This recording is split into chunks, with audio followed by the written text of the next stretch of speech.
Okay guys, welcome back to part 2 of the Bawoo build series. This is going to hopefully be the final part to this series. The first part I wanted to talk about what I wanted to do with the kit, simple modifications and things like that. And then part 2 we were going to do a paint review. So the paint review is for a brand of paint I've never used before.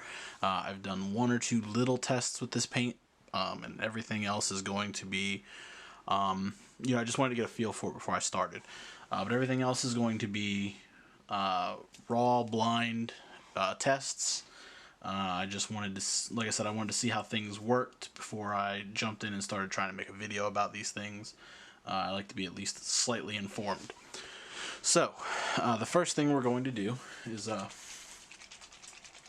shake this up.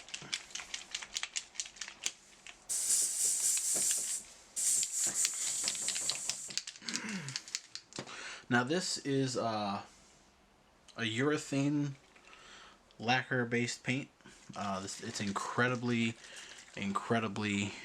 toxic. You should not be using this around fire, and you should not be using this around children. There's a mix ratio of 4 to 1, so 4 parts of this to 1 part of this, and that will activate that primer. So, what does that mean? 4 to 1 ratio. So we're going to go ahead and bring the airbrush over here.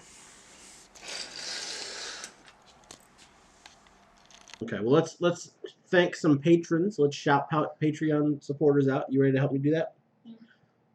So Andy is no longer with us. He has been a supporter pretty much from the beginning. He is no longer supporting. He has a wedding to pay for, so that is no fault of his. I congratulate you and thank you for all your support, man. I really appreciate it. Gil, SD, Rex, Nick, and Adam, thank you guys for your continued support. I appreciate everything that you guys do. If you are interested in Patreon, there's links down below. You get videos a week early, a couple other little perks, a Discord, potential hangouts, stuff like that. So check that out if you're interested. And we will roll into our paint test. So thank you guys. Okay, so 4 parts to 1 part means that we are going to take our pipette. We're going to mix this up real good.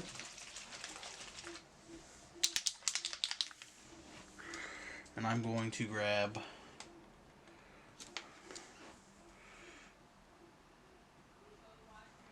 two mils of this right there, and I'm going to load that into the airbrush, and then I'm going to grab 1/2 mil of activator.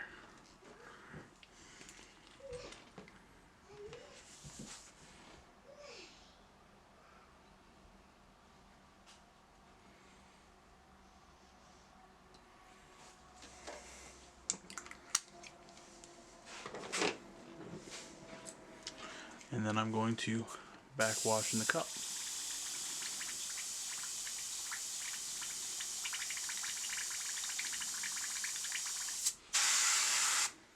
And that should give me a good mix.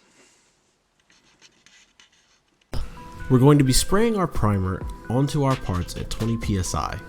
When laying the primer, I like to lay down thin coats from a little bit farther back than I might normally spray, and I put down 2 coats to do this.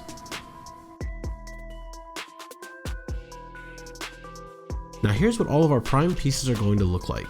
This primer is incredibly thin, and there's no problem with it clogging or obscuring details. It bonds nicely and smoothly to the plastic, and it looks insanely good.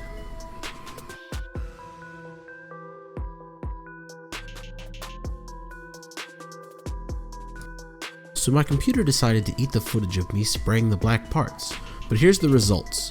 It takes 2 to 3 thin coats to get everything totally covered and properly and looking great.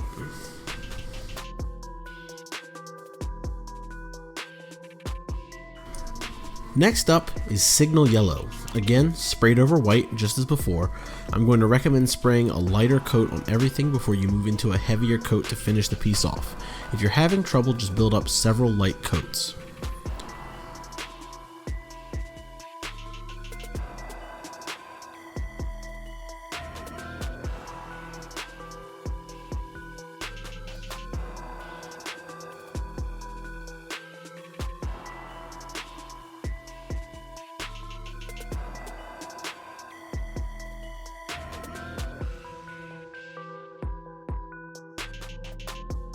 The yellows are nice and bright, but not too yellow. There's a hint of orange in here somewhere, and it really helps it not be too bright.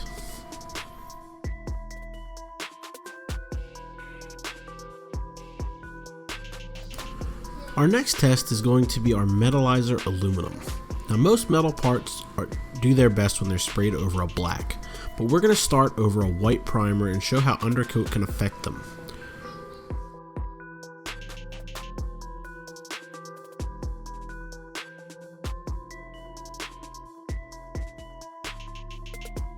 These next few pieces were undercoated using black from before and had the aluminum sprayed over that, yielding results closer to what you might expect out of these metal colors.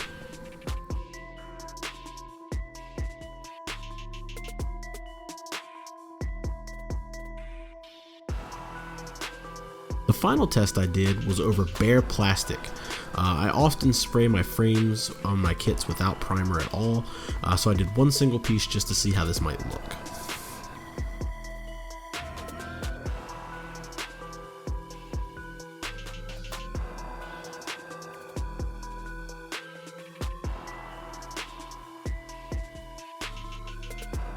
Now, you see the first couple pieces have a slight sheen to it. It's not highly reflective, but it's still a real strong silver color. The next set is a lot more reflective. It looks really nice. There's a lot of depth in the colors and the tones and the metallics. And the final piece is kind of somewhere in the middle. There's that nice gray undertone, really pushes the metal along, but it's not super reflective. It's not really a deep, like, metallic color. That black undercoat doesn't really help to, or it doesn't exist to help push the color along.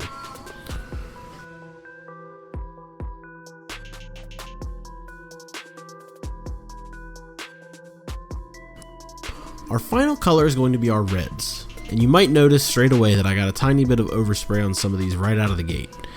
This color was a little bit more finicky than the other colors that I sprayed with this. For these, I would definitely recommend kind of pulling back just a little bit, maybe lowering your pressure, lay down several thin coats, like a minimum of 3, maybe 4, to build that color and that contrast up before you lay down that wet coat.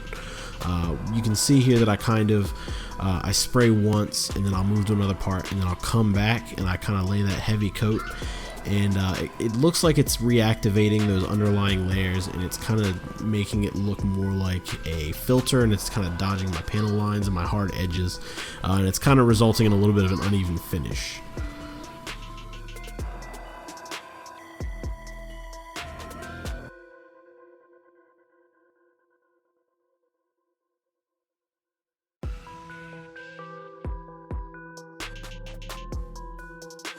But once you finish laying these thin coats down and you put down that heavy wet coat, the paint itself looks fantastic. It's incredible. The red is very nice. It's very vibrant. It looks absolutely amazing.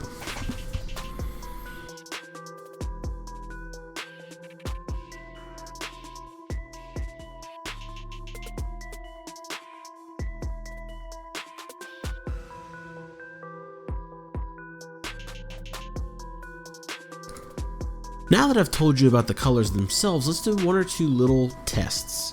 The simplest test here is going to be checking the durability of the paints under masking. So these parts have dried for about 2 days. We're going to go ahead and put some masking tape on them. We're going to paint new pieces. We're going to see if any of the paint pulls. Simple as that.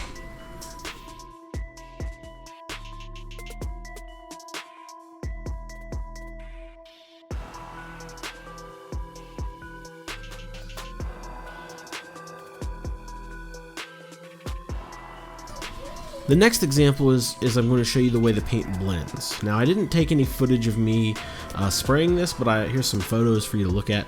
I went over these with white primer. I painted the entire piece black, and then from a 45-degree angle upwards, I hit the entire piece with white. Then I increased my angle a little bit, did another layer of white, and then from the exact top I did one last layer of white, and here's what that looks like. The colors blend incredibly smoothly, and I think it looks really good. The transitions are really nice, so I think you should have no problems using these paints to shade or to do transitions and gradients.